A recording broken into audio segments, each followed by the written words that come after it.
G'day everyone. My name's Dozza. Welcome to the happy hour and hello to 43 OG. Hey Dozza, how you going, mate? How's things, bro? Not bad, not bad. I was just chewing as fast as I could to swallow that mouthful of salted peanuts I had. That's the way.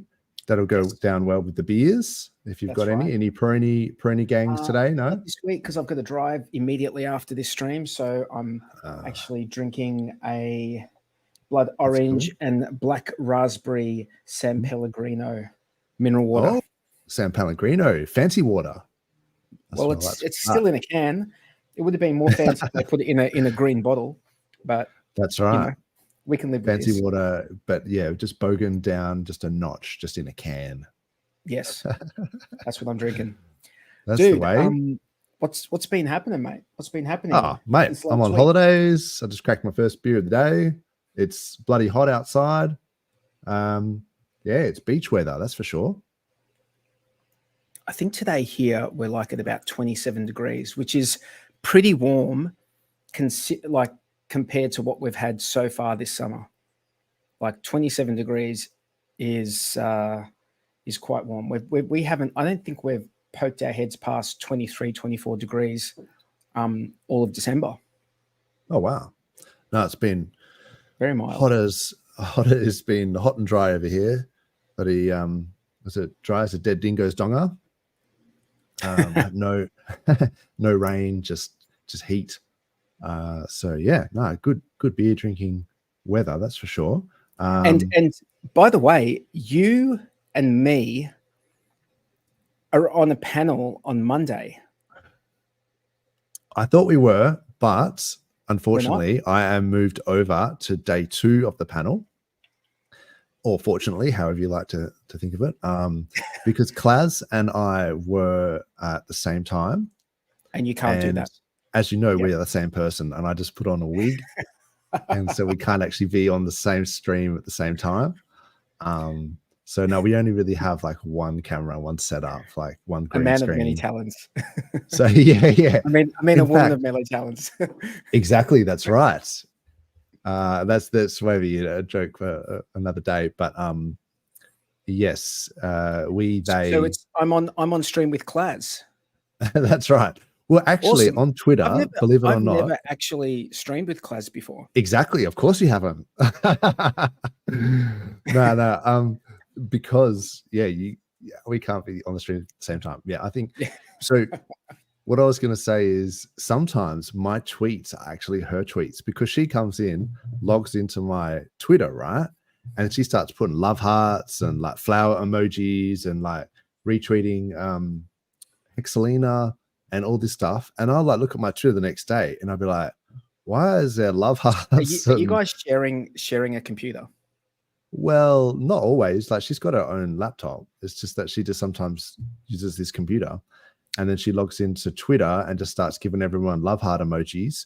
But it's in my name. So it comes up par excellence. And because it's in your browser. Like, it's in your browser, right? And it's like hard to explain that. Bro, you just like that is such an easy fix.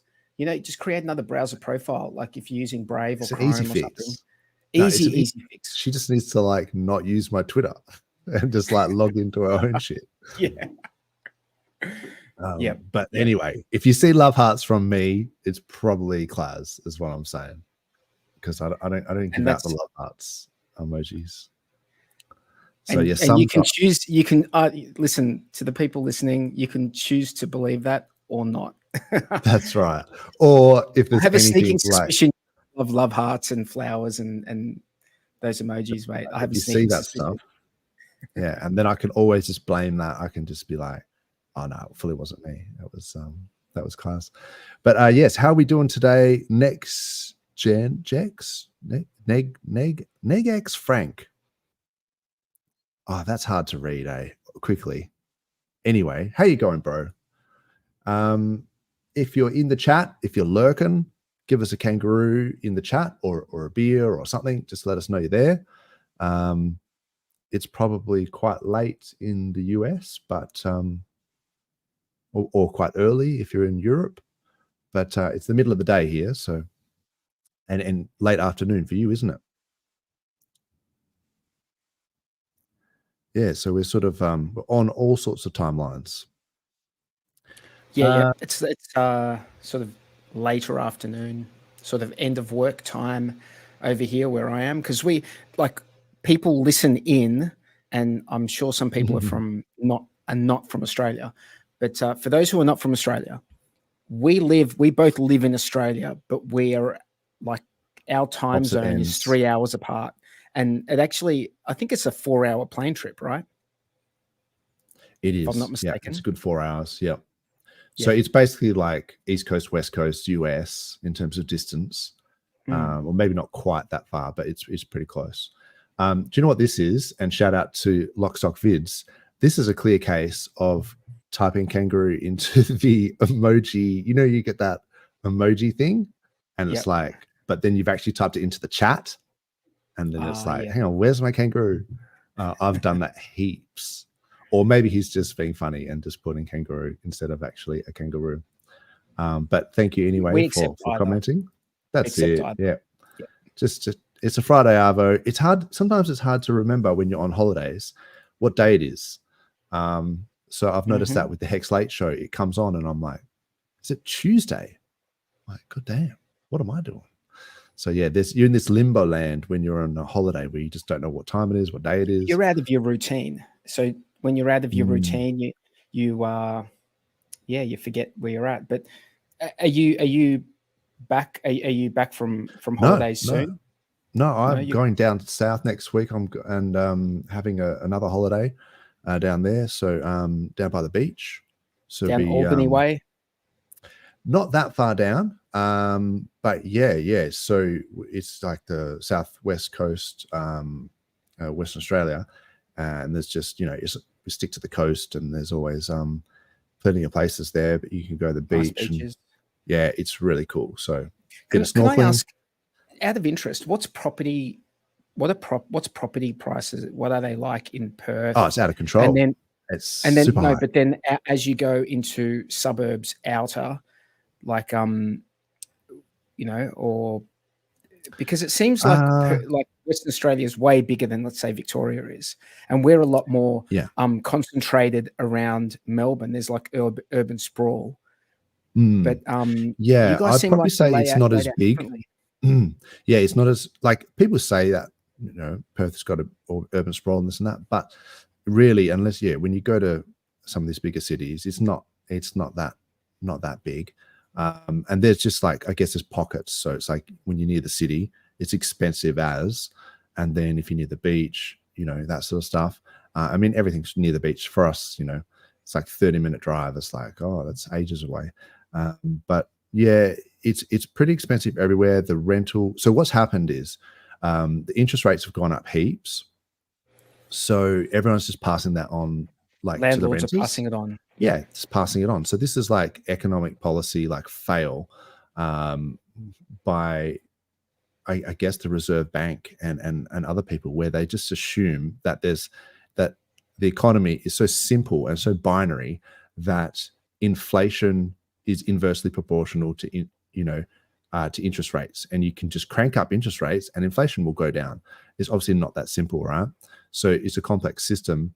And what happens is people just go, oh, if I'm paying an absolute S-ton of, mortgage interest, then I'm just going to crank up the rates. And as long as the demand is there, so because the stock is quite low, there's not enough supply of rentals and places for sale, that people can just keep the prices like high, and the rental prices have gone through the roof as well.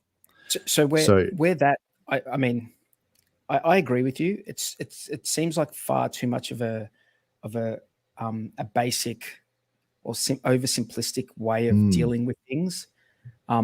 However, there is no argument that the people who are renting, they're not getting any extra value out of paying more, right? So when they put up those, when they're passed on, because what do you expect investors to do? Like, what's the expectation that they do? If 100%. We've got properties and we crank up our rents. It is what it is. Like, you just, it is what it is, right? So yeah. ultimately, and I've done the same. And ultimately, the people who cop it or have less disposable income as a consequence are the renters. They're the people who, most likely are there because they can't afford to get into their own place. So they're going to pay more, just like someone who's buying their first home and living in it and paying more. So the cost of renting or living in your own home, if it's you're renting from someone who's got it mortgaged. And do you know what the thing is? Even if people own that house outright, yes, they're still going to put the rent up because that's what the market. Do you know what I mean? Like even if they're not exactly. Yeah, they're still going to put the rent up anyway. They're blaming on the interest rates. But so ultimately, those people who live in those houses are going to have less money to spend in the economy. That's true. The question remains: is that going to have the effect that the Reserve Bank thinks it's going to have? Like, is that really they have to balance this? They have to balance the equation with unemployment, right? So when they crank up the interest rates and they're trying to reduce inflation, they have to be wary that the unemployment rate doesn't also skyrocket. So that's the balancing equation. But so yeah, I guess the people who are renting are going to have less disposable income, and they're going to spend less. So retail is going to be affected, and then so that that's this soft landing that they talk about. So they want to adjust the interest rates, either pause or actually drop the interest rates such that you don't have this like massive recession. And I would argue that we're already in a recession, but it's just that the property market is still. There is an irony in what they do, because what happened on the 1st of January? On the 1st of January, all the lowest income people in Australia who get any benefits, government benefits, they got a pretty a reasonable, I would say, bigger than normal sort of increase in what they get, right? So that's going to help them pay their rent. So if ultimately you're just going to give everyone more money to pay for the increased cost of living, which the Reserve Bank has created by increasing interest rates, what have you achieved? You're not like, they're going to still have more money. They're going to have more money to spend, or they're going to at least have the same amount of money, or not as much less as they would have had, if that makes sense. Yeah. So look, it's I've always been a fan of real estate. So in terms of like long-term delayed gratification, g'day to Clintrons there. Happy Friday. So the one thing that I actually think is analogous to that's the ASMR, is it? I was just saying, I love you. That's a Simpsons joke when he's drinking beers in the bed. Oh yeah, I know that joke. I know all of those jokes. What was that? Dude, mate, you and I, look, I don't know exactly how old you are, Dozer, but I assume we are of the Simpsons generation, that when we were growing up, we were watching those. Big time. That is so funny. So what was I saying? I'll just derail myself. Yeah, so like real estate, I think, is great in terms of long-term, delayed gratification as an investment, right? Because we're talking, 10, 20, 30 years for like a mortgage. And so there's a couple of good things. One of the things I like about them is that you, as they appreciate, you get the equity in that house. You can then use that equity as a sort of a deposit for the next house. And then you can keep stacking like houses by using the equity in the previous house that's appreciated. And so what happens is, because if you've just got one house, then when your price of your house goes up by like whatever, 2x, 5x, something like that, and then you think, yeah, I'm a millionaire, whatever, I'm going to get my gold rocket car. And then, but when you go to sell that house and buy the mansion, that mansion has also gone up 2x, 5x. So you're just trading sideways. It doesn't work, right? But when you're stack multiple houses, extra taxes. You're paying extra taxes. Yeah, exactly. But when you stack multiple houses, so you have like equity in one house, you use that to buy another house, use the equity in that house to buy another house. And then, so what happens is then when those houses appreciate, if you sell them, you've still got your own house that ideally you've paid off, but that's just pure profit, right? Apart from obviously capital gains and all that sort of stuff. And then, so the idea is then to, if you're going to stack these properties, is to have them as yield bearing assets, right? So they're positively appreciating and they are also yield bearing. So you've got the rentals, right? So, and ideally that the rent covers the interest, even if you have interest only loans or whatever. And, you know, not financial advice, do whatever you want. I'm literally drinking a beer at the time, so don't take my word for it. But if you pay off your principal residence, that is where most of your, you know, your mortgage is, it's not tax deductible, that interest, whereas the other interest for investment properties is tax deductible. So you don't mind paying that because you can end up using it as a deduction. You get good rebates and whatever, you can DJ it into crypto. So you don't pay it off quicker than you need to. You don't pay it off quicker because you want it to offset like your taxable income. Yeah, exactly. So, and then that way you can pay down your principal house as fast as you can. But because we have this thing called negative gearing in Australia, which I'm not sure that they have that in every other country. I know, like in Australia, we have this thing called negative gearing, where if you own a property, an investment property in your own name, and that investment property, the cost of, you know, interest and the repayments is more than what the property is bringing in income, then that can offset your personal income, like it can lower. It's a deduction on your personal income. So that's something that, like, I think they want to get rid of that at some stage. There's a lot of like, but until they do. Exactly. G'day, John. And yeah, so I think that my point was that HEX is actually quite analogous to real estate in that regard, because if it's a long-term play, right, and you've staked it out, it's ideally an appreciating asset. So, you know, obviously you can't control the price might go down, you could get wrecked.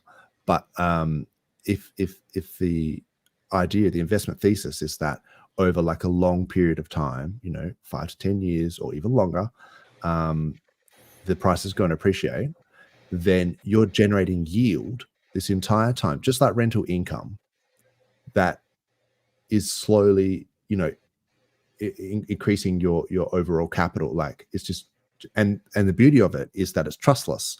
So the code is just ticking away in the background. Well, when you end your stake, it actually just pays out all that yield. So you can think of it as like compounding interest or whatever. Sorry, go ahead. That yield is inflation in the system, just as when you you know, have a capital gain on an investment property. You know, why have houses in Australia doubled in the last 7 years? All right, because of the inflation in the system. Yes, that's So the it's worth more money. So you get more money when you sell it. Well, when you sell your HEX, you get more HEX when the stake ends.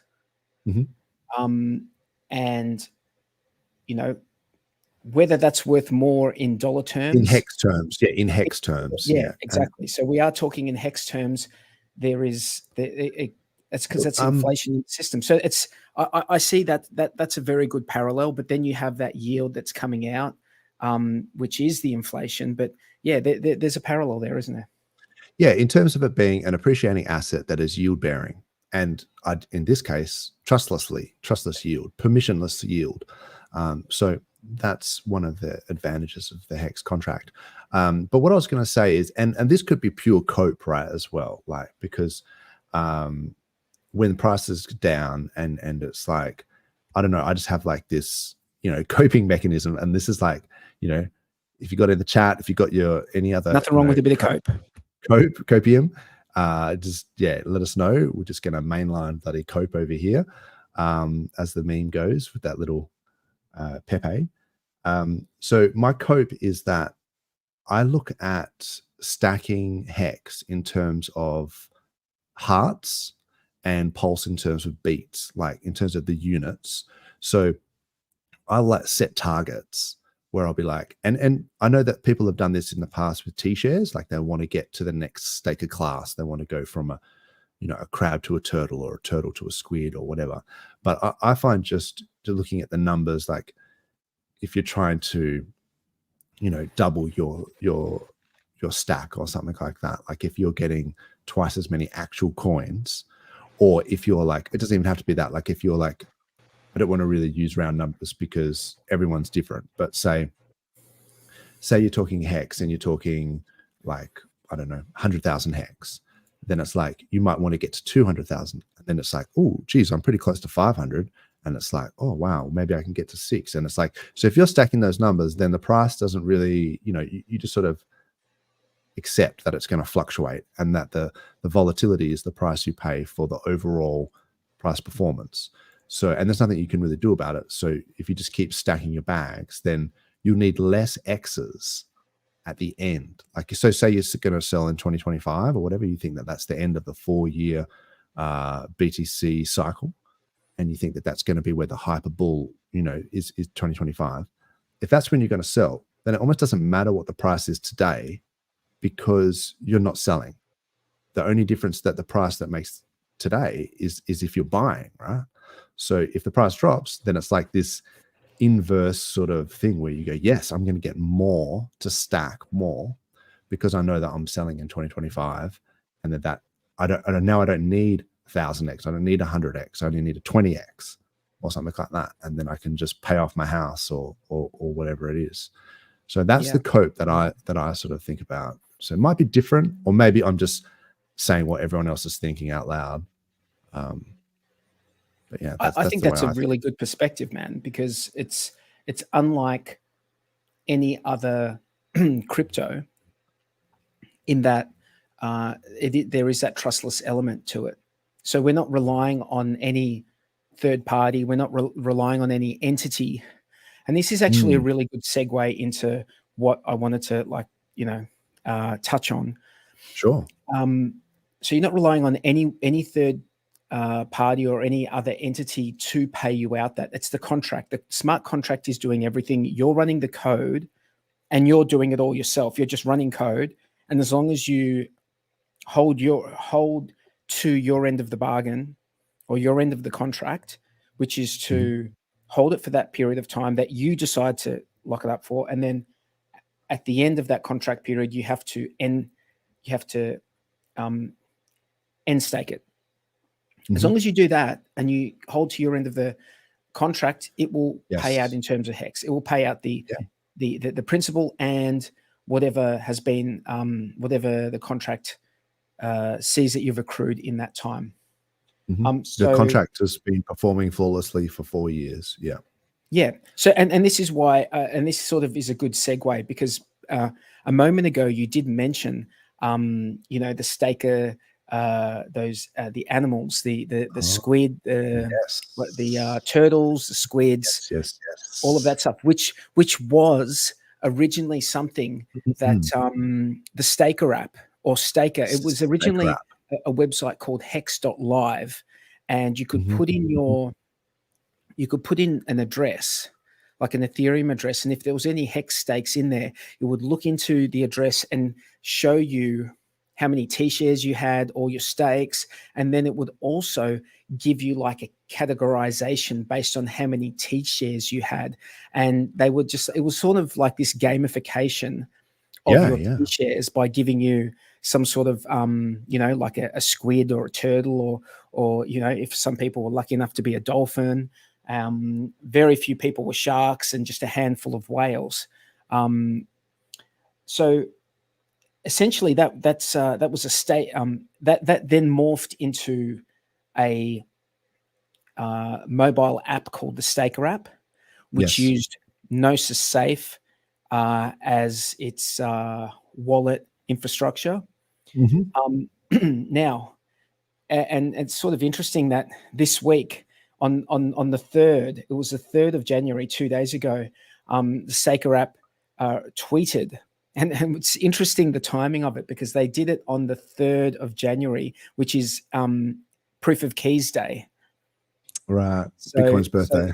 I'm not sure if it's fitting or there's an irony there, but on the Proof of Keys Day, you better make sure you have your keys to that staker, to that look, staker wallet. I feel bad for people who have used Staker app in terms of their wallets and things like that, if it's going to affect them. I don't think it will, because I think that the Firebun or whoever, Steph, the guys are going to just create a web interface where people are going to be There's a web interface, yeah. So I don't think they're going to get stitched or anything. So, but all right. Let's just touch on that quickly. Okay. Yeah. On the Ethereum side, so this is where it gets a little bit, hairy, for lack of a better term. If you're on the Ethereum side, you have the Gnosis Safe interface that you've got as a backup. No matter what happens, you can always go use the Gnosis Safe interface, and you can go and end stakes. You can connect up through Wallet Connect and do all these. You can do all this stuff, and you can do everything that you would need to do for your hex stakes. However, the concern that people have had or have is relates to, on the PulseChain side, there not being any interface that you can use that is not the Staker app itself.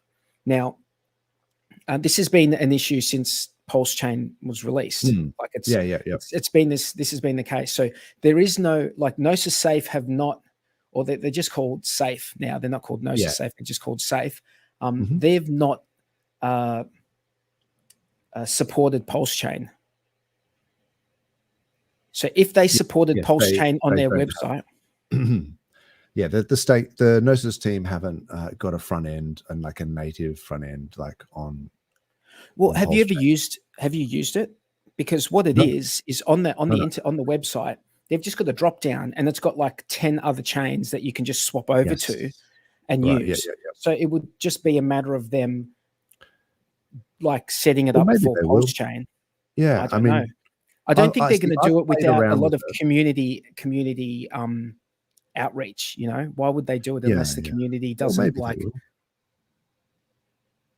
I mean, so I've had a bit of a play with it, and I've used Staker app, but mainly just to look at my stakes, right? So this is the other thing that I think maybe people are not being, telling the whole story, is that a lot of people use Staker apps, but they could just put in a public address and then it would show your stakes. So it was just like you didn't actually use the wallets. Because I am not, and I'll say this clear, I've never been an advocate for using crypto on your phone. I do not think that anyone should use crypto on their phone. And I've always said that. So if you're going to have like wallets, tracking apps or whatever, or portfolio tracking, things like that, it's okay to put in like your public address into these things, and then you can see what your dollar terms are if that's what you're interested in. I was just saying before that I'm actually not so much interested in the dollars at the point. I'm actually looking at in the units of the token that I'm buying. But if you were to look at the dollar value, and you could put in other people's wallets that you didn't even own, right? Like you could track Godwale's stakes or whatever. You could put that public address into Staker app and you could have a look at it. So I think people use Staker app sometimes just to track their stakes that have been done on go.hex.com. And so this wouldn't affect them. So it wouldn't affect them. No. So if you're just using it as a tracking thing. And now there's other, I think Hex Scout has an app which you can do the same in. So Hex Scout is awesome. Yep. So this just in relation to the question that Logi33 has asked, what the story if if I use Staker, what's the story? I mean, you just have to wait for this front end. I don't know if they've already got it up, but for Steph and the guys to do. They've said that they're going to do a front end. Yeah. So there's going to be a front end that they do, and obviously people will have to rely on that front end. Now, I know some people on Twitter have asked whether, you know, they would open source that code for the back end stuff that goes on, right? And I think that that's something that is being considered by, Oh yeah, you know, there's heaps of people that are builders and stuff that can smash it out. Like if they, you know, passed on the actual backend code, like if there's a GitHub or something that they can pass it's not on, open the source guys at the can, moment, because there's the concern that I've read so on Twitter far. was that the Staker team don't want like scam front ends to be put up, and then if there's any scam front ends, they could just like rinse people out of yeah, that's a good point. That's a good point. I understand that. But I mean, if you went to like what I would consider to be, you know, a trusted member of the community, like, you know, Alex from Hedron has got, in my opinion, the best front end for creating stakes and ending stakes and things like that. Anyway, in the app.icosa, you know, .pro or whatever it is. That front end is amazing. Like it's you can create HSIs, you can create native stakes, you can mint your Hedron, you can do all sorts of things. It also makes sense to go there, because if you don't, you could forget to mint your Hedron. I know, yeah. A lot of people have done that.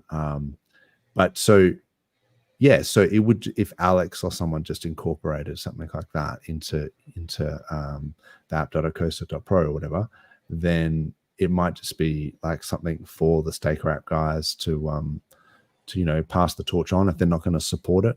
But look, I really wonder how many people actually created stakes using Staker app as opposed to just were monitoring their existing stakes. So I don't know. I mean, I'm sure that obviously there's a lot. Someone with the right amount of skills, like chain analysis, that you would be able to find all the contract addresses that have hex stakes on it. But if you knew how to search for that, or you have the right tool, like analysis tools, you could actually go and find on chain all the Gnosis safe contract addresses, at least prior to the fork. And then because I doubt how much has happened since the fork. I mean, I don't know, but at least prior to the fork, you could say everything on Ethereum, which Gnosis safe contract addresses have hex stakes on them. And you could go like and work. So it's a provable thing someone could find out. And I know for sure the Staker app people know. Yeah. So look, I reckon Hex Scout, these guys, that website is so awesome. Hexscout.com, and they have all sorts of stake tracking, you know, portfolio things in there. And so, you know, you've got the app, but you can also just do it on a desktop. In fact, I can just bring that up.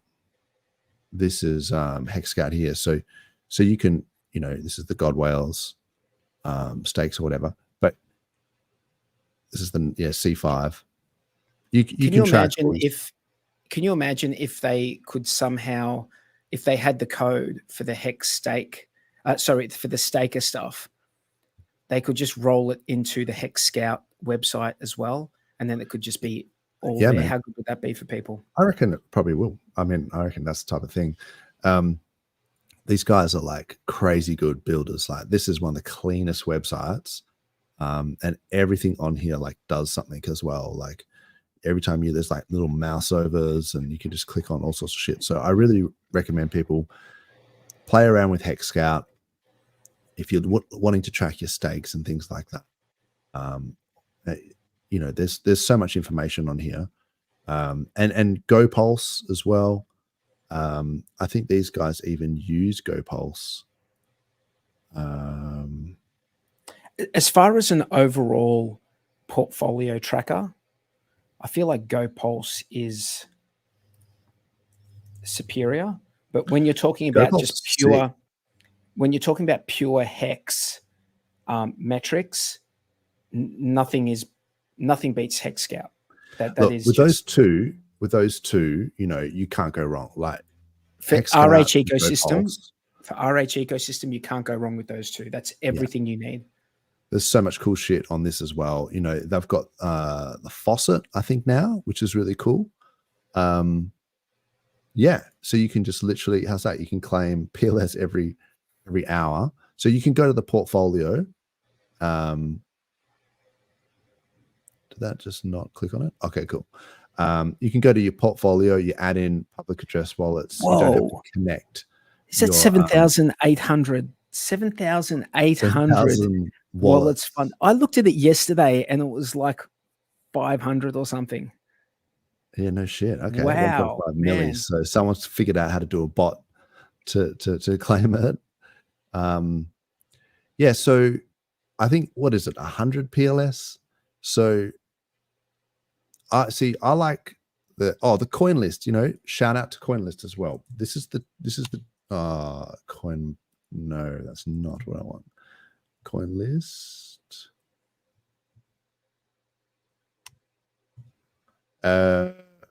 What is that? That's not the right thing. What am I thinking of? Coin, Pulse coin. Oh, fuck me. Sorry, what's the site I'm thinking of? Pulse coin list. Sorry, coin lists or Pulse coin list for butchering that. So yeah, I would say Hex Scout, Go Pulse, and Pulse coin list. So these guys have got some crazy awesome stuff as well. You know, comparing we've talked about this in the past, comparing the ERC20s to PRC20s. They've got this bridge buddy thing, which if you bridge in and you've got no pulse, they give you like 1,000 pulse. So yeah, Pulse coin list are awesome. They've got some cool shit. Go Pulse, very cool. They've got their own faucet. Now the advantage of this is that, you know, we were talking about in the past where sometimes, you know, if people are using mixers or whatever, one of the problems is getting a relayer to actually get some gas on the other side. But a faucet basically solves that. So you don't have to like dox an account by sending it gas from other accounts when you've got a faucet. So I know it's only 100 pulse, but that solves these days, the Hurry Cash problem, right? Because they had the relayer. I wonder if Hurry Cash are onto that. Bro, I don't know. Someone's gonna have to tell me what's going on with Hurry Cash, because I got banned from their Telegram.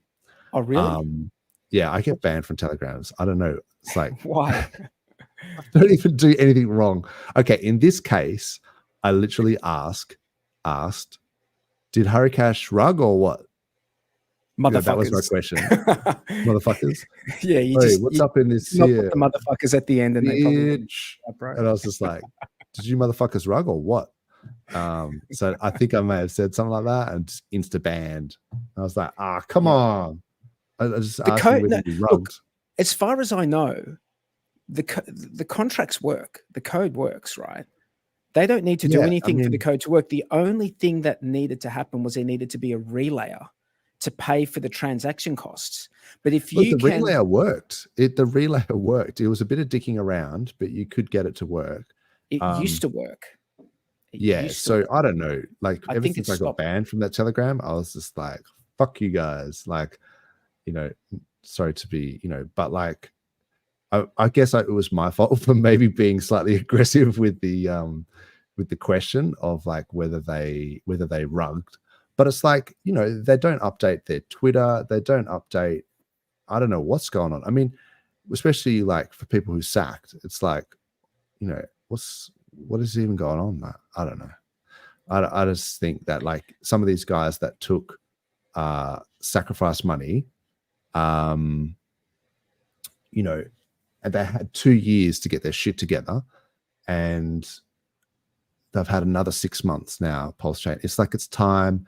If you got a sacrifice and you haven't launched, then people are going to be asking questions like, and then you can't just then get so insulted, like, how dare you ask if I rugged? You know, I'm going to ban you. It's like, of course I'm going to ask that, because there's no communication from your team. So what's interesting is there's going to be a new privacy protocol on Ethereum called Nocturne, and it's gonna have like it's gonna have like private accounts and stealth addresses. So essentially, you and this is the way I understand it. I'm going to give a very, very quick overview, which is there's this contract, and you put funds into a private address, which then you can see the amount that goes in there, but it goes into this like pool of funds, pool of assets, and you have to prove what part of the pool is your own when you go to withdraw. Awesome. Oh, that's cool. It's like smart contracts and stuff, and it's interesting because unlike the original like Tornado Cash, this is completely different to that. This is like more like the ZK Money one that was around a year or so ago, and then there was Tornado Cash Nova that was around, and this is sort of in that same vein. But I think this sounds better. This sounds better because you can just generate like lots of stealth addresses from the one key pair that you have, from what I understand. But it's still early. I think they're still in alpha or something. Okay, so they don't support PulseChain just yet. No, they don't. But that was I was getting to that. Yeah. If it's open source, like I don't know, I assume it's going to be open source because it's funded. Like Vitalik sort of had something to do with it as well, as far as funding goes. So if that is the case, it's very likely to be open source. And if it's open source, then there's no reason why it couldn't be deployed on PulseChain as well. Yeah, for sure. Yeah, man. I mean, even people could fork it and do things like that. That sounds really cool. I don't know enough about it, so I'd have to check it out, but it sounds promising. The block blend guys, what was the name again? So I think you said it was Nocturne. If you've got a link, stick it in the chat. I'll give you bring up the website, dude. Yeah, I just tried to find it, but I've pulled up some sort of Chopin's Nocturne E flat major, so that's not helping anyone. No, that's not it. That's some Chopin for anyone who's into some crazy piano. I don't know what is it like. Nocturne.io. I mean, maybe you have to tell me. I'm just gonna look it up, man. I'm gonna find. Well, I was just going to also say the block blend guys came on. I don't even have that up. They went on. Oh wow, this is really slowing my computer down.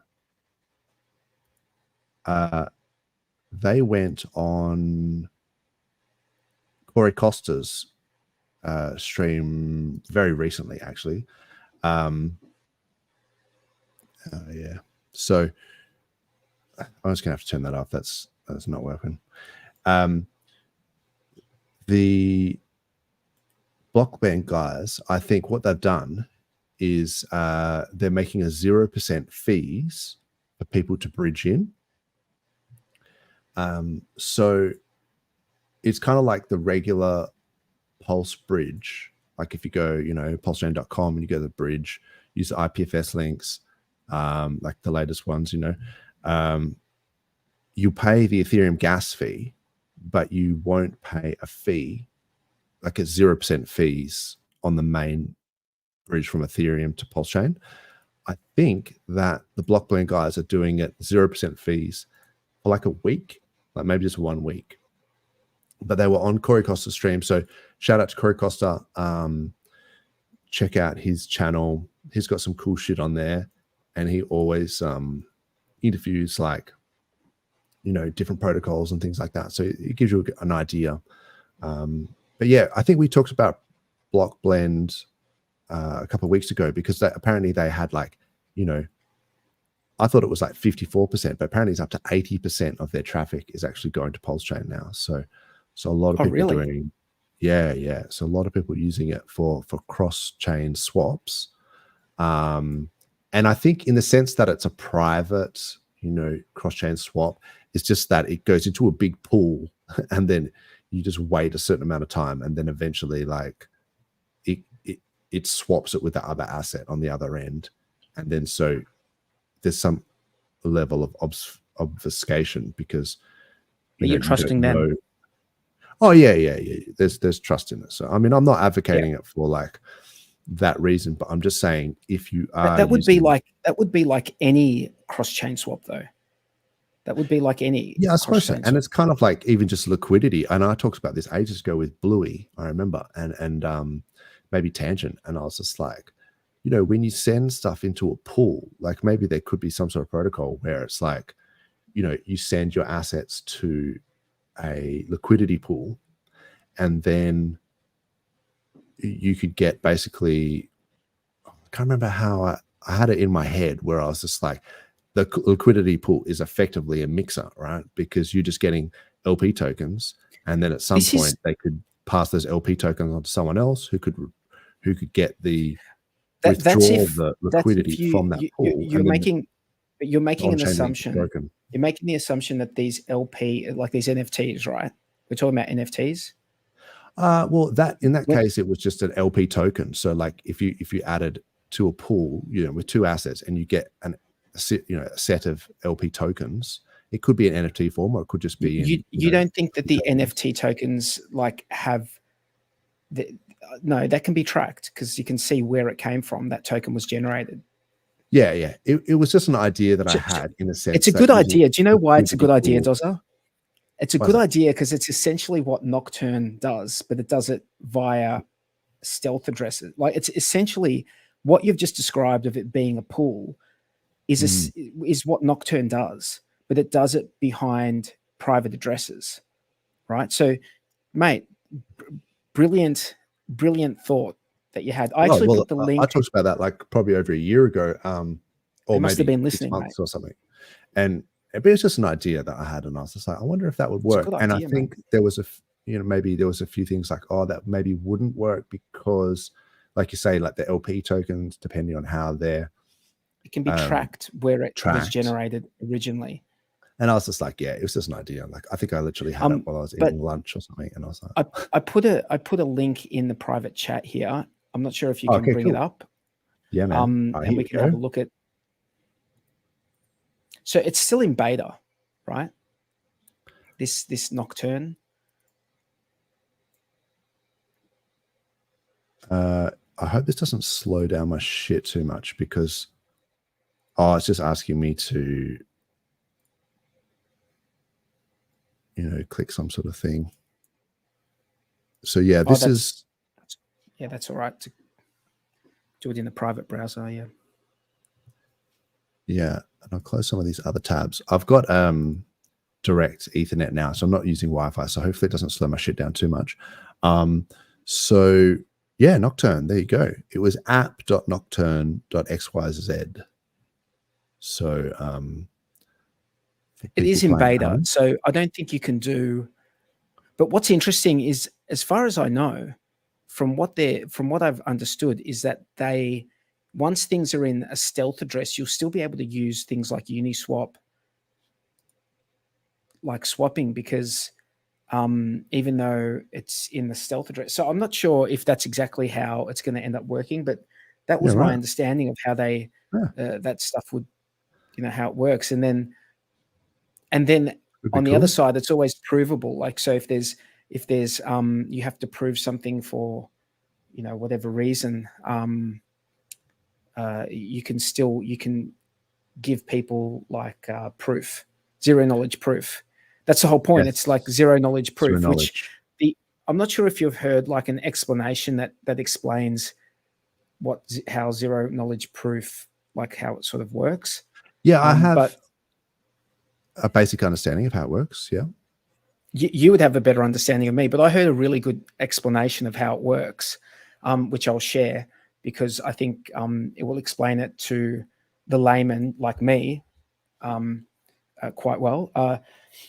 So essentially, it's as if like we're looking at a Where's Wally book, Right. right? I know where Wally is, you don't, right? I need to prove to you that I know where Wally is without showing you where Wally is. So how do I do that? So the explanation is, it's like I get a big bit of paper, I cut a little hole on it, right? And then I hold it over the book, and then you can see Wally's face. I show you Wally's face, you can see it, but you have no idea. I mean, this is just an explanation so that we can understand what it's supposed to be doing. Yeah. And then you can see That you Wally's know face. where Wally is without. I know where Wally is, but you only know that you can only see that I know where it is, where he is. Yeah. Right? Yeah. I get the analogy. Yeah. That explained it to me. That's how I understood it. Yeah. So I've heard a few different ways of explaining it, and they're all basically exactly that. So it's just a way of giving information to someone to say that you could so say in the case of crypto, so where we're talking about like transactions and things like that. So you're saying that you can verify a transaction without actually giving away any information about that transaction, or you can verify some piece of knowledge without giving away or proving that what the solution is without giving away any other information about that set of addresses it's so interesting. I've been reading about this like all afternoon, and it's like that's related to the append only like nature of the data structure that's being used. Like it's not going back to the original data point and updating that. It's appending the new data, and just which I guess implicitly means that the old data is no longer usable. That's sort of there's some really cool stuff. It's been a while since I looked into it, and I was going to say, for people, just check out like Wikipedia and shit like that. There's actually a lot of information on this sort of stuff. It's been a while, because it's like I sort of understand the concept of zero knowledge proofs and how they can be used. And I was looking into zero knowledge roll ups and other things like that. And there's lots of examples of so to get you to understand that. Also, there's this Byzantine fault with the Byzantine generals. There's some really interesting analogy as well. It's been a while since I looked at it, but it was like, have you heard that one, when there's like multiple generals that are like trying to storm a castle, and it's like if they all attack it from all sides, then they'll be able to defeat the people in the castle. But if any one of them, doesn't attack at the same time or whatever, then the whole army will like lose the battle. So they need some way of like communicating in a way that like doesn't give away, so there's some example with the Byzantine generals and things like that. It's really interesting. And this is a solution, and that's what Bitcoin consensus was, a solution for that. That's right. That's the what double it was spend thing as well, wasn't there? There was some, it might be similar to that. Yeah. But check it out, people. The Byzantine generals problem, and there's some cool shit in there that like, So there was no solution to this for the longest time. And that's right. And then that's what this stuff has. There's solutions now to this, and that's been done through things like Bitcoin. It's been achieved, is my understanding. Yeah. So I mean, people can read this in their own time, but there's some cool shit. It's worth knowing about. So the zero knowledge proofs, I'm not sure how we got onto that. We were talking about Nocturne. Oh yeah, that's right. And stealth addresses. That's right. And other things, and block blend. So yeah, I don't know about block blend, but they seem to be sort of embracing the PulseChain community. So that's pretty cool. And the 0% fees thing, I think, is good in terms of bridging. but I suppose we've kind of got that anyway. Oh, that's right. That's what I was going to talk about. We're talking about the NFTs, and we were sort of saying, like, the NFTs to represent your position in a liquidity pool. They've also got this thing now. David Feeder has been talking about it. I think he's actually working with the guys, which is an NFT to represent a stake in a validator. Yep. So have you heard about this DGen protocol thing?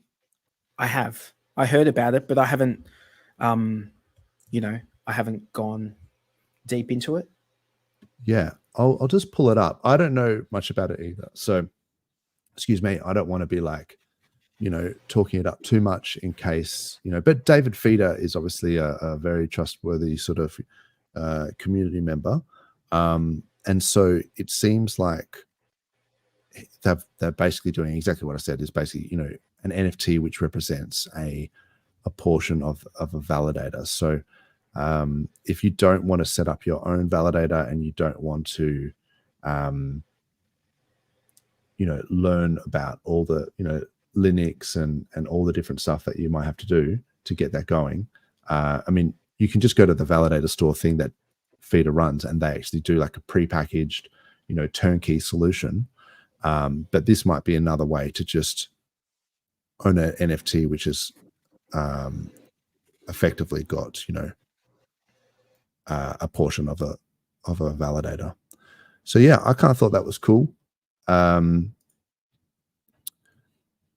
But yeah, I haven't used it. So definitely. I can't really, endorse it if I haven't.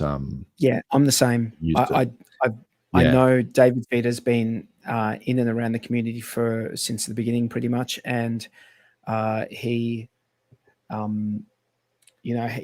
builds validators. He's got Validator Store, and he builds PulseChain validators and helps you set it up and does all this technical stuff. And now this is the I guess the next step for them is to actually, if someone doesn't want to run the hardware, they're coming up with this protocol where you can just have be a validator by owning a percentage of a validator stake, I guess, which is interesting. But once again, I don't know. I haven't vetted it. I haven't. I haven't seen any. I haven't read any audits. I don't know about it, and I'm being very, very careful with everything nowadays for the exact reason, like for the whole staker reason, because the staker, for example, and I'll just bring it back to that for a second. They were running the background infrastructure for the PulseChain side of things. Now, without them running that infrastructure, you don't have access to stakes on PulseChain. Yeah, good point. That is problematic. It adds an element of trust in there, doesn't it? Yeah. So people just have to know. And once again, I don't know what's going to be entailed in this this new thing. But always, I'm all ears. Always. So look, this is a disclaimer. I don't even really need to have to say it, but I think you would agree with this 43 OG, is that sometimes we talk about things, protocols or whatever, on this channel, and it's like, this is some cool shit for you to go and check out, like for you to go and literally do your own research, like make you aware of it if you're interested in it. We're not getting paid by any of these guys to shill their shit, so we don't really care whether you do it or not. It's just like, we're just saying, oh, this is some cool stuff that I found during the week or whatever. Check it out. I'm not necessarily endorsing it, and in particular, I do not endorse things that I've never used. So if there's things like that, I might say, oh, look, block blend is good or whatever, maybe it looks good, but if I've never used it, I can't actually say that it's good. So I might make people aware of it, but if I haven't used it, I can't, like say PortalX. I've used PortalX cross-chain swaps, like for bridging between chains, and I found it to be really good. So I can say that. But then there's certain things that I might know about, but I've never used it, so I can't really claim that it's the bee's knees. Yep. So yeah, that's a good That's a good point. There's a couple of questions there that Logi33 has posted. Maybe you want to have a look at that. What was the first? So, was there one before that? I just said, what was the story? Oh yeah, maybe I missed this one. Hex ETH end stake so expensive, $73. Yeah, for a swap. $73 to 1 cent by comparison on Pulse. Yeah. Oh, to end stake. Okay, yeah. So that's proportional to, but even swaps and things on Ethereum can be like upwards of like $60. Like when the Gwei starts going high, you can pay like, and that's the whole reason why PulseChain was invented, like right? crazy high price. I mean, we're still we're just even the price, the price of Ethereum. Like, so at an all-time high, if it's $73 now at an all-time high, that's going to be $150. And then on top of that, if there's real like congestion, you could be hundreds of dollars to do that one. I remember seeing people in the last bull market end staking and it being hundreds of dollars, like being $700-800, like $900 on Ethereum, big time to end stake. It's only 14 Gwei at the moment. It's only 14 Gwei. I remember seeing 150 Gwei, 180 Gwei, and if you could get less than 80 Gwei, or like, it was like, holy shit, quick. Now it's time to do your transactions, end your stakes, because it's down to 40 Gwei or something. So yeah, people do realize that we're still pretty early in the cycle. And when things start going apeshit, then the Gwei is just going to go through the roof until they sort out this proto dank sharding, or dank sharting, as I like to call it. I think the gas is going to be terrible on Ethereum, and that's going to point to other people to start using some of these L1s other than Ethereum, including PulseChain, because people are going to be like, hang on a tick, if I can just spend like a penny, or a cent to like do a swap, and all my shit is over here, and then I can send it and do, well, why wouldn't I? And plus, you've got 0% fees to bridge in. This is why PulseChain exists. PulseChain exists for this very let's not get it confused. Yeah, let's not get it confused. PulseChain exists because Ethereum fees suck. We're out of control. That's why if Ethereum fees did not suck, PulseChain would not exist.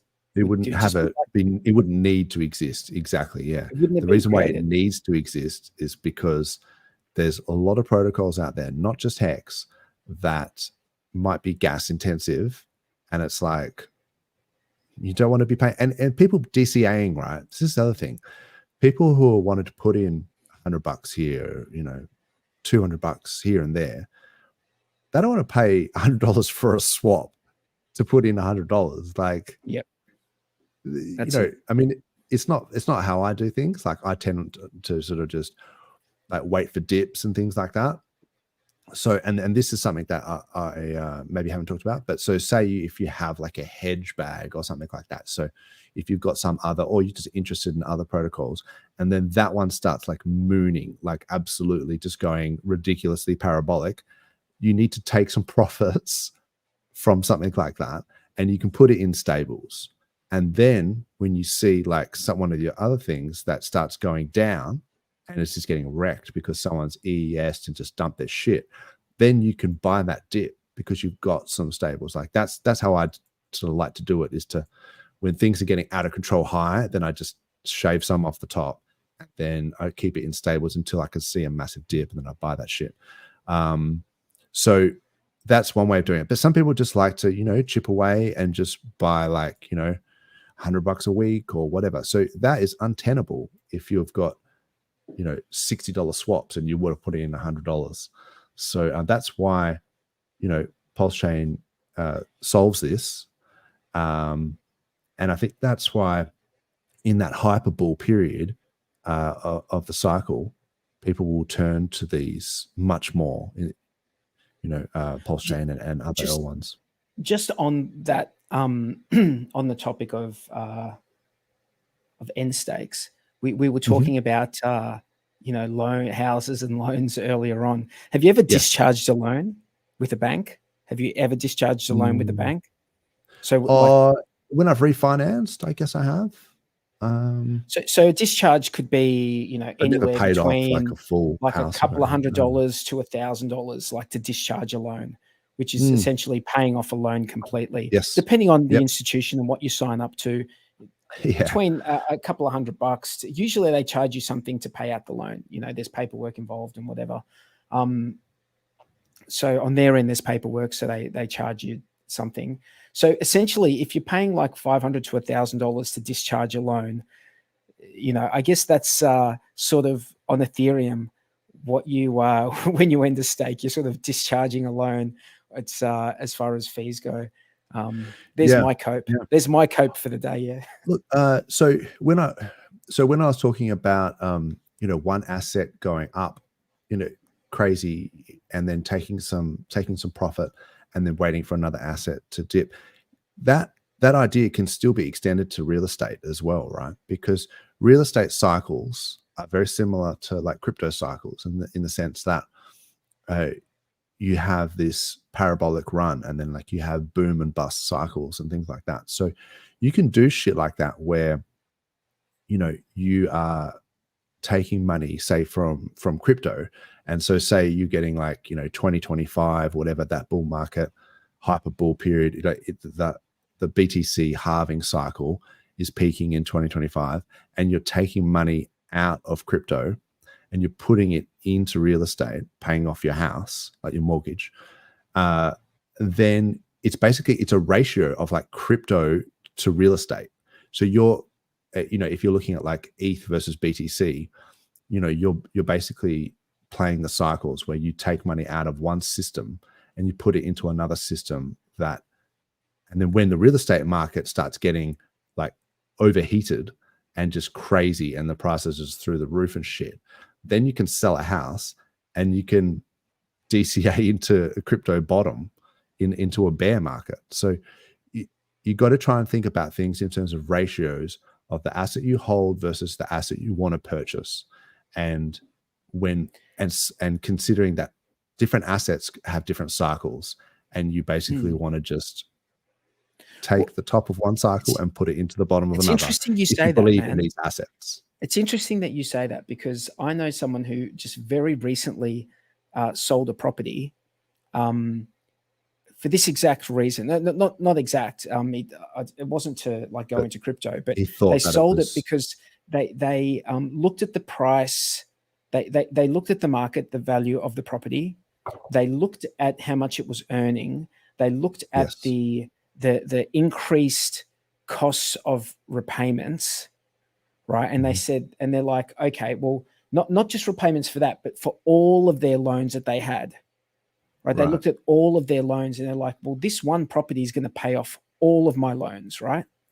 And then they decided that like, okay, well, I'm better off selling this property because we're still pretty close to all-time highs in the property market. We're not that far off. I think, maybe 10% off the top or of whatever, but it was going to cost them the amount of extra money that it was going to cost them was they would have, and if they wanted, that was the only property that they were willing to part with. So they worked out that it was the value of the property would have to go up by 50 grand a year just to cover the interest, the extra amount of interest that they're. So it was just for them, they just made that, and that might be the wrong, under certain circumstances, that may be the wrong way to go about it. But for them, that was the perfect way for them to go about it. They got rid of all their debt, and they got one house less, but they have no debt. So they've got that's enticing. Yeah, for sure. I mean, I think there's definitely good debt and bad debt, and racking up credit card debt and things like that is obviously bad. But if you've got debt in real estate, you can actually borrow against it, like an equity loan. And not financial advice, I'm not a tax accountant, but I'm pretty sure equity loans are not tax deductible, like they're not taxable. So you're not paying interest on that loan. It's not, because you're not actually selling the asset. So you'll pay interest on the loan. You just won't pay tax on oh it. yeah, you pay interest on, you don't pay tax on it. Yeah. Yep. You obviously pay interest on the equity loan, but you don't pay tax on the equity loan. So that's one way of. And the argument is that if the yield that's being generated by that asset is covering the interest repayments, then you're at like you're getting that money, access to that money tax free, essentially. Exactly. But at some point, you know, unless if the yield covers the interest, then it's like a zero cost to you, apart from expenses and things like that, which in fees and whatever. Sorry to interrupt. But at some stage, if you sell the property, like you can't get away. You eventually pay capital gains when you sell it. Eventually, you know what I mean? That's how they get you. Yeah, you eventually. Although maybe you never have to sell it. Maybe you just do the liquid loans, never selling thing, and you just never sell your real estate, and then you just always have. Nah, maybe that's not a great idea. Well, even if you never sell it, what happens happens? Eventually, your kids get it. And I'm not sure what the rules are over here, but I think you can inherit stuff tax-free in Australia. Tax. That's true. That's a good. They don't. However, have inheritance tax, as far as I know. I wouldn't expect that to stay the way it is, mate, for much longer. I think they're going to go hard on that. You know. Sure, but we can't control that. That's in the future. But one thing I would say though, even if you don't sell it, so we're talking about having a primary residence that you pay off. Additional investment houses that you could maybe have on interest only, whatever, and then so the rental yield covers the mortgage interest on that, so they're sort of neutrally geared, and then when the asset appreciates, effectively you could sell it. But what can happen is that if you eventually pay off your primary residence, right, then you can switch your investment properties to P&I, like principal and interest, pay down those ones, ideally pay off all your houses, be completely debt free, and then what do you have? You have a house that you own, and then multiple houses that just generate yield. So you have, like, in terms of a superannuation, you're just getting paid rental income from multiple houses, and you're not doing shit because you've paid them off. So that yield is just coming in the form of rent. So that's a good. I like that in terms of a superannuation kind of like. It's also a secure way to. It's also very secure. Like that's a very stable way, like type of yield in Australia. Like especially if you're in the capital cities. If you're in, I know for sure in Melbourne, which is where I'm from this state.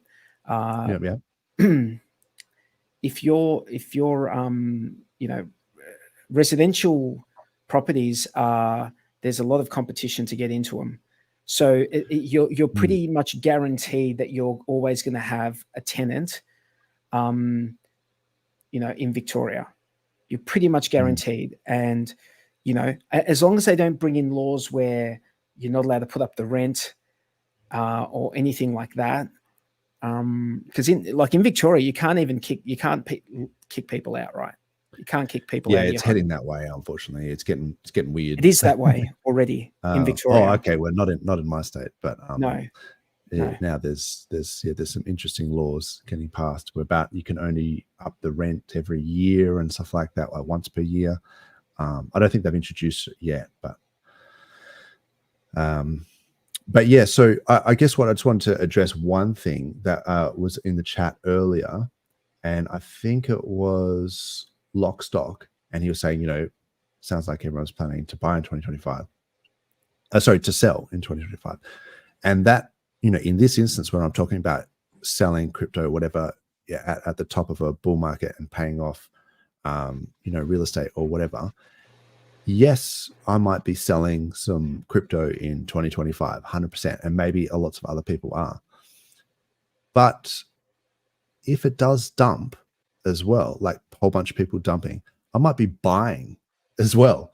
So it's because of that cycle thing where it's like within the context of the cycle, if if people try and front run that 2025, hyperball phase, and it turns out that it's sort of mid 2025, maybe by the end of 2025, prices will be wrecked because heaps of people will have tried to front run it and sell it. And that might be, a good buying opportunity. And then, so if people have got like 10-year stakes and things like that, then they don't care what's happening in 2 years' time because their stakes don't end for 10 years. So they might actually be buying when the price is wrecked. So just because, I might be selling or whatever, and other people might be in 2025, doesn't mean that they're not also buying. Like, because, it's like in terms of cycles. So I don't know if I explained that very well, but that's just full disclosure. I do sell crypto, but I also buy crypto. I bought earlier today, man. I was literally buying today. So, these things happen. Well, that's what else good, we man. got here? It's things seems, historically speaking, things seem pretty low. The aim of the game is to buy low and sell high. Yeah. So people forget that. They're like, oh my God, Twitter is like negative and everyone's down and depressed and the price is bad. And it's like, well, you know what to do. Buy the motherfucking dip.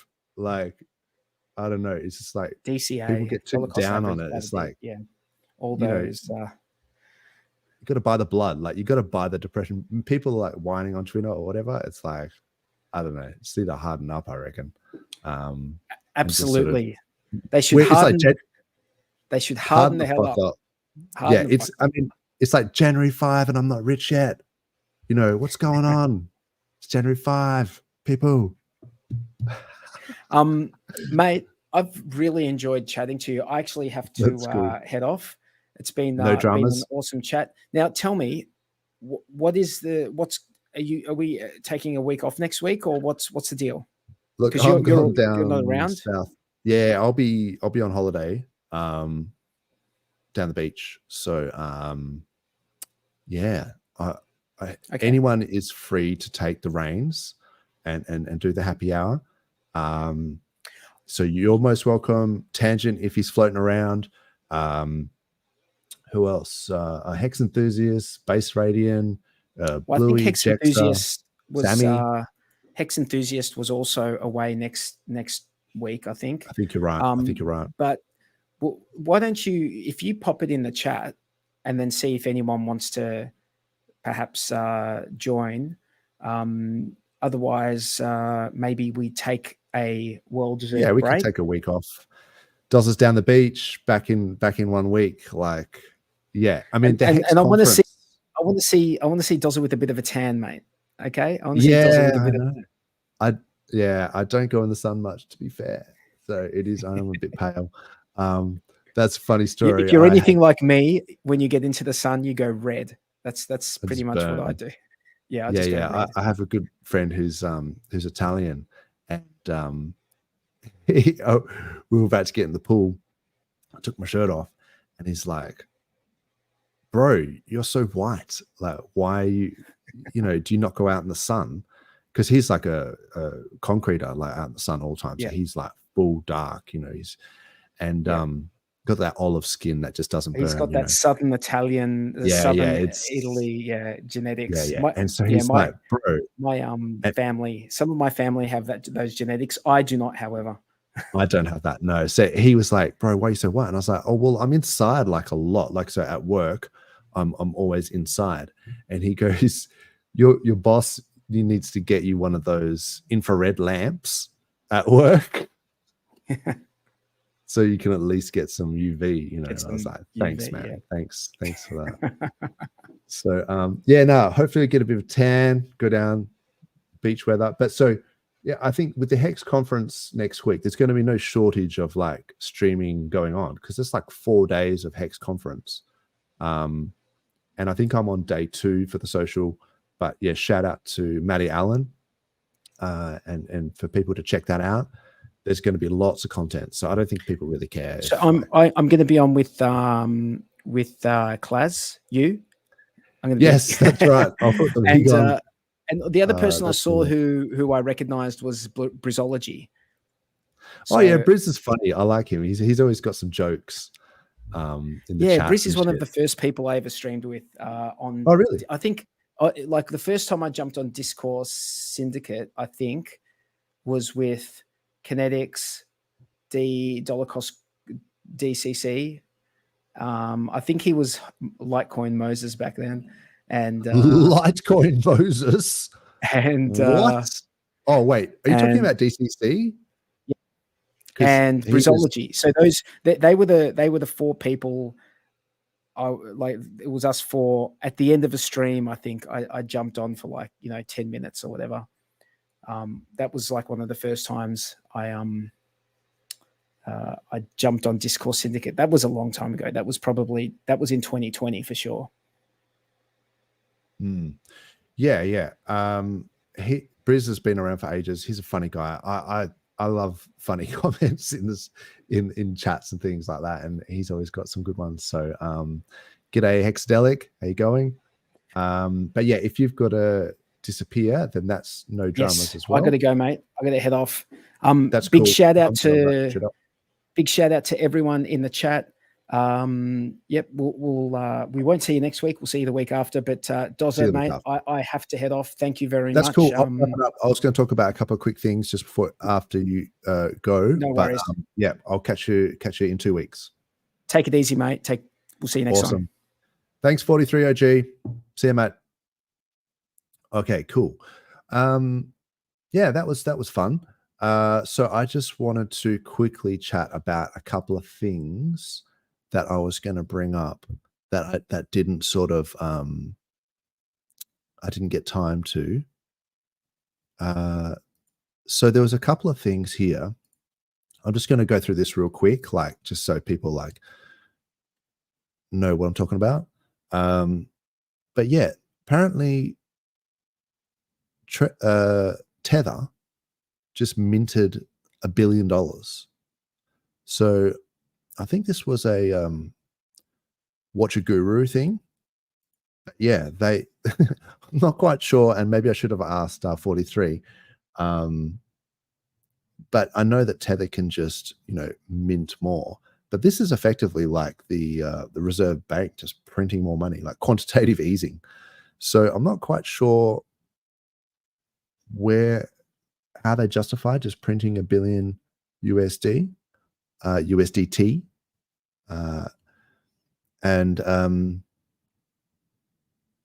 But it could only be bullish, you would think, if there's more money in the system, although everyone just got diluted in theory because they're not actually backing it although apparently they do have reserves for Tether. So anyway, not quite sure.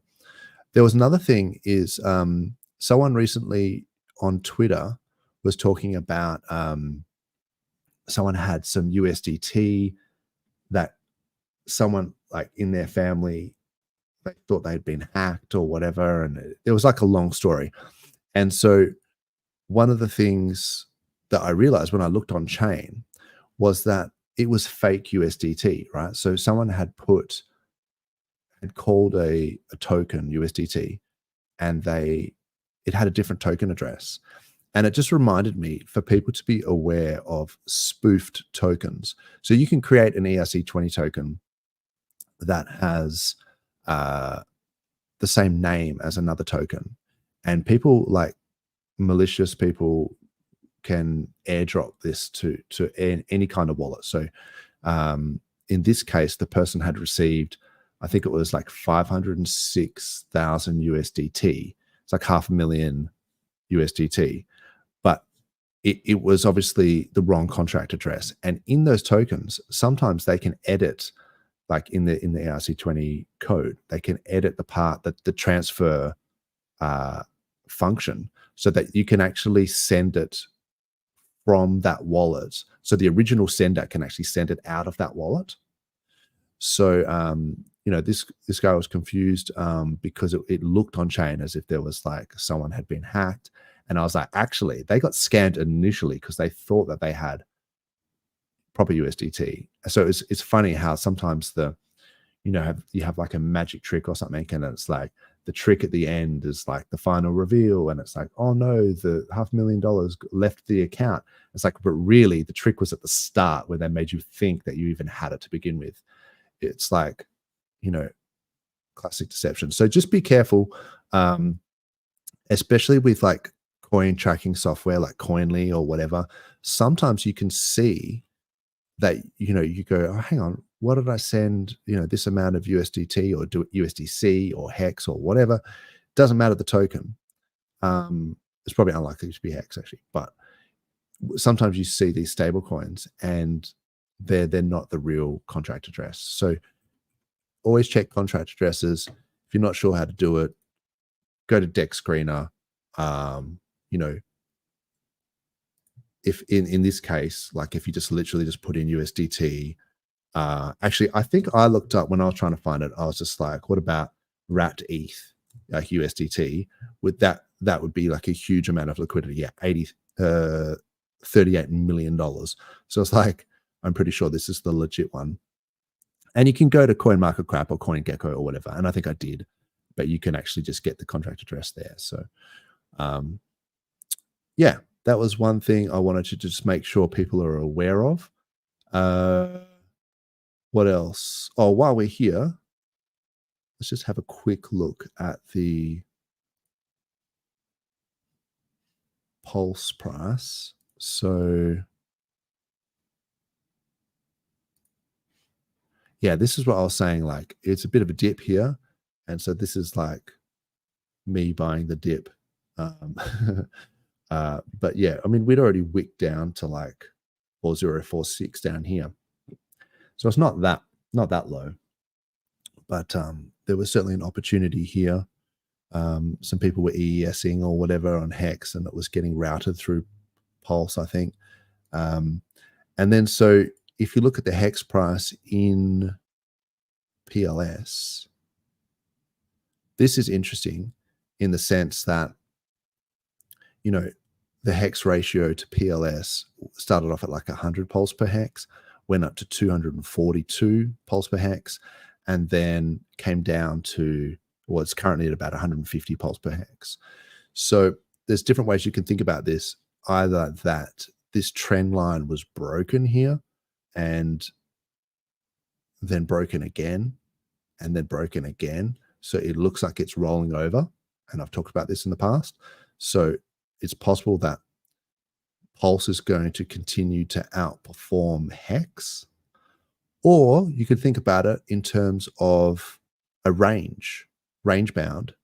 And, maybe because this was this is a strong support here where it just wicked down to this ratio here of 140 pulse per Hex. It could be that it's just going to bottom out here and then, head up back to that 200, 250 pulse per Hex. So in terms of optimizing your bags, sometimes swapping between these assets, even though they're highly bonded in their liquidity and they sort of tend to go up and down together, some of them do outperform, like one of them will outperform the other at different times. So you can kind of trade that. So I'm not sure if this is approaching a time where it's going to start to bottom out, and then it would be, if you wanted to put a small percentage of your bags that you wanted to trade into Hex, then you'd be buying the bottom of that Hex Pulse ratio. But yeah, maybe it's going to continue to go down, and then you actually want to have it in Pulse. So I don't know, but it's something to keep an eye on. I think we talked about Hex Scout being awesome, Go Pulse, that sort of stuff. I've noticed that the VanEck ETF thing is just, I've done some more applications for the SEC for their spot Bitcoin ETF. Also, Grayscale, I believe, have done a similar thing, filing for registration of securities with the SEC for spot Bitcoin ETF. So I suspect it's not just going to be the BlackRock spot BTC ETF that's going to get approved by the SEC. it could actually be a whole bunch of them. It could be BlackRock, VanEck, Grayscale. So it looks to me like these guys are getting their shit together for that. And it's kind of funny how it's like, oh, if the BlackRock ETF, Bitcoin ETF gets rejected, then the price is going to go down. And then if it gets accepted, well, then it's a sell the news. So then the price is going to go down. And it's like, hang on, you can't have it both ways. Like, is there not like a bullish case for that you're not considering? So yeah, people just seem to be just, seeing red candles and then just putting their emotions into it, which is just, I don't think a good idea. I mean, Bitcoin went what, from 45K down to now 43.8K. Where, like, it's 0.6% down. So I think maybe people were just, so bullish on 2024 that they're like, any kind of red candles is like rage quit, flip the desk, fuck this, like, I'm not rich, it's January 5. But yeah, you got to keep buying the dip, I think, until it no longer dips. And then you get to sell the peaks. What else we got here? Best codeology. Yes, there is no second best. I like that. Will Adam Stokes be at the conference? I don't know. Stokesy had a really good interview with Klaus the other day. He's a really interesting guy, and he has some really good insights. So I hope he does. Yeah, I really like to listen to him. Trade Bitcoin, Litecoin for Hex. You can do whatever you want, bro. JQ public. Yeah, whatever you think is a good idea. What's your 2024 theme? Much the same, just, try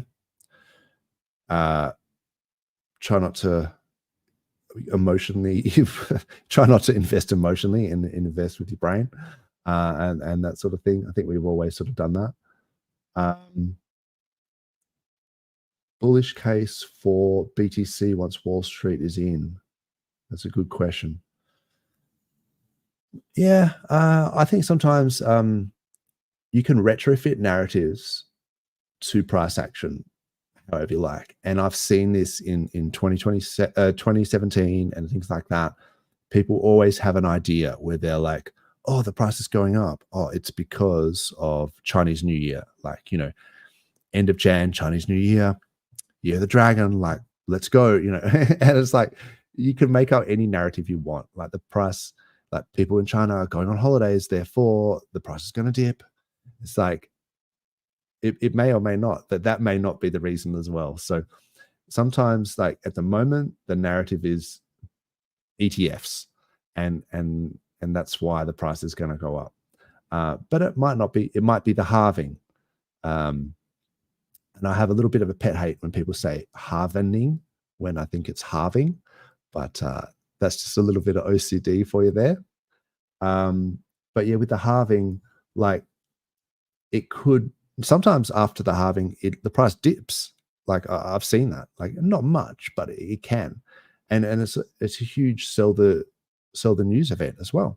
So consider these possibilities. Like use your brains to, consider all possibilities. Like it may not go the way that people are thinking, and that's the whole shout out to Somi, where he's always been contrarian and that sort of stuff.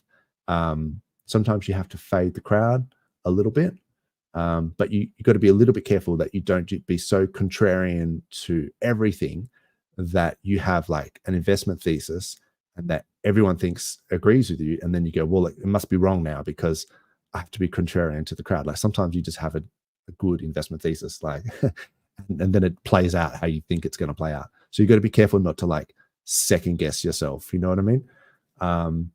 And I've noticed with things like quality assets is that you can fade them, but quality assets, their demand can drop temporarily, but quality assets people always come back to the quality assets. And when they do, the price of it pumps. And it's like, oh, I should have known it was always, a good quality asset. So that's why didn't I, just because it was low doesn't mean it's any less quality of an asset. Like it hasn't gone down in its value proposition in any way. It's still really good. And one of the things, this is an analogy, because I used to do a lot of fantasy football when I was younger, like AFL. And I used to smoke people, like absolutely, like win it every year. And the reason why I stopped doing it was because, one, I felt bad because I kept winning at these comps, and like we were doing it for money. So I was like taking money from my friends, like winning at fantasy football every year.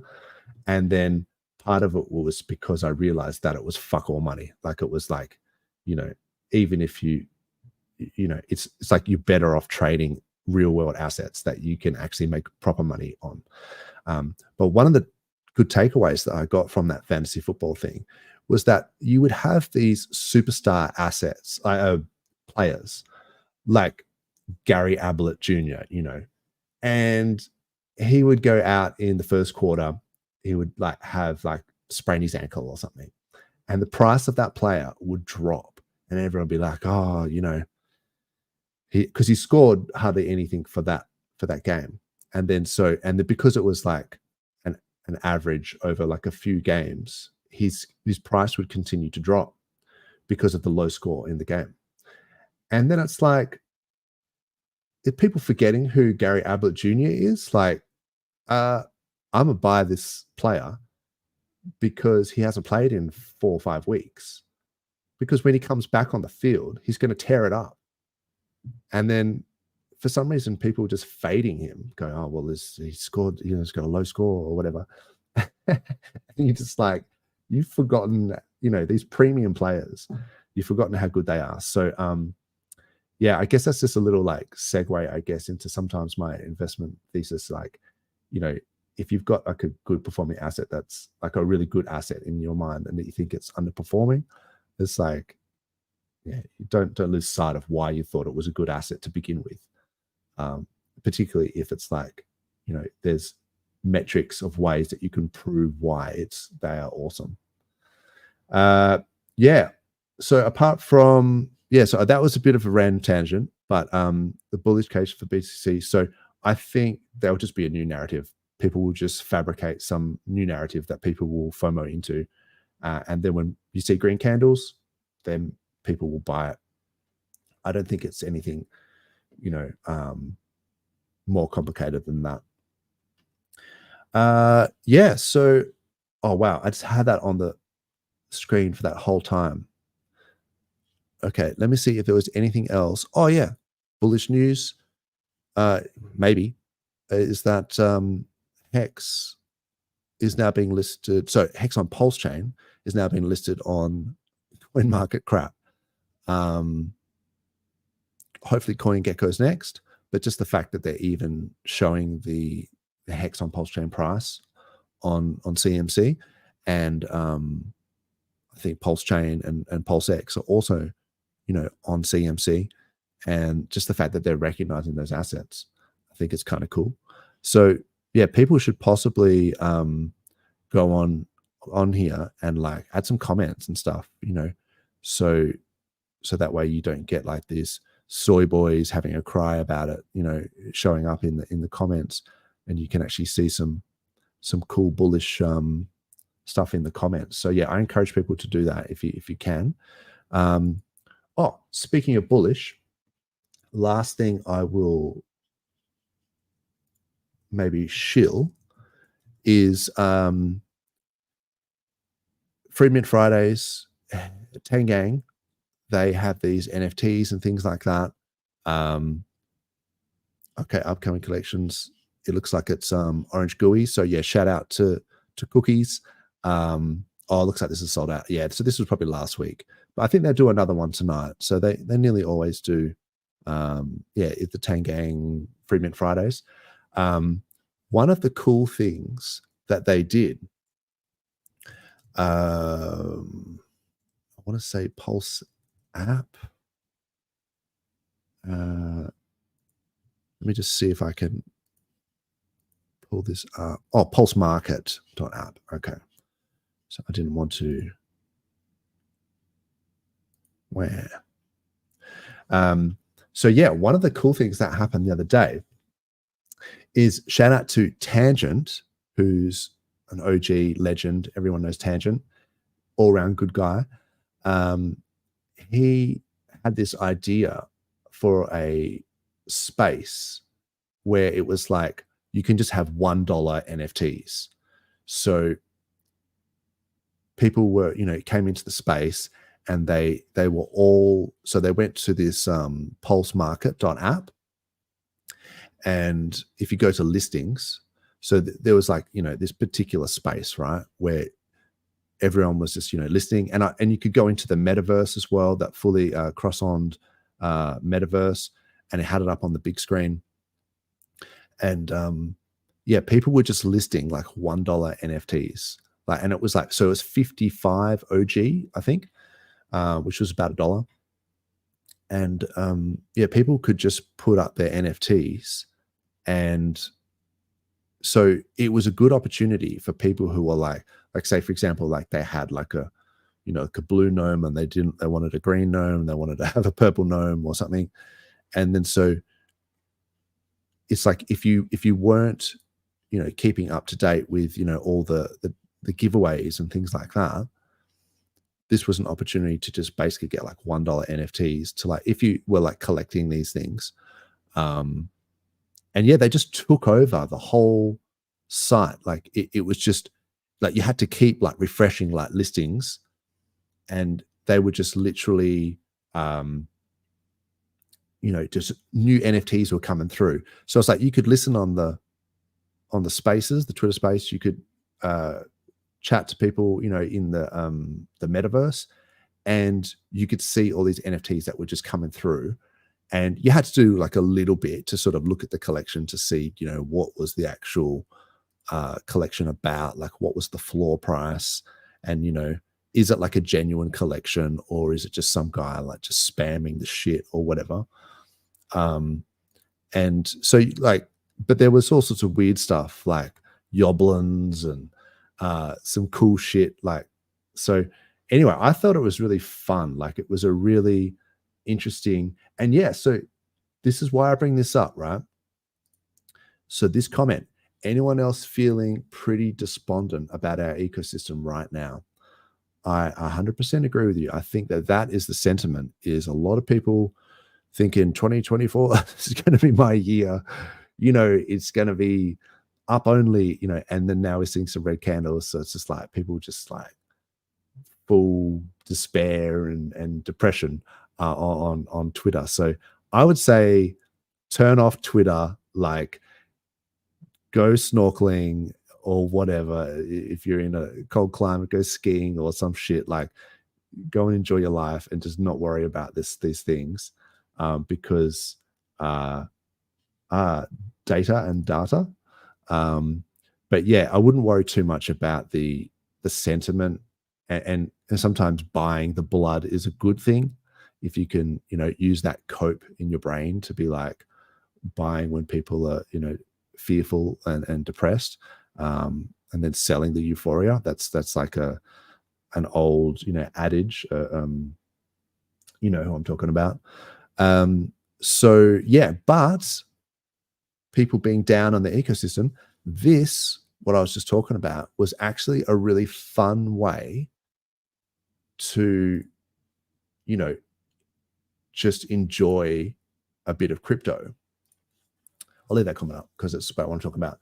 So it was just a fun way of just like interacting with people, in the spaces, having a laugh, listening to like Cookies and Bullish and these guys just having a bit of a laugh.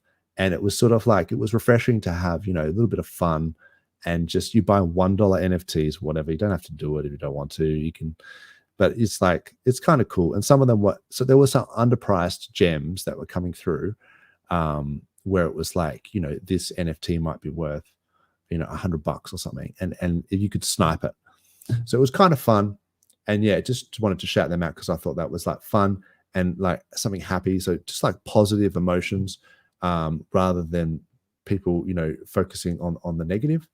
So hopefully they do that again, and then yeah, hopefully people can get on board and showcase their NFT collections or whatever as well. And it doesn't have to be for $1. You can put in stuff for like $100 or whatever. It's just a good opportunity for like a quick fire way to be like, oh, check this out, check this out. And plus you can interact with people as well. So yeah, shout out to those guys for doing that. I hope Tangent does it again. I think he said he's going to do it in 2 weeks. So yeah, keep an eye out for that. All right, I should probably stop ranting. Thanks everyone. Thanks for 43OG for coming on. Really appreciate the chats, and thanks to the chat. Yeah, hopefully we can do this again in 2 weeks, and check out the next conference, Matty Allen. That's going to be like 4 days of content. So there's going to be heaps of stuff there. Thanks very much, everyone. Rock on.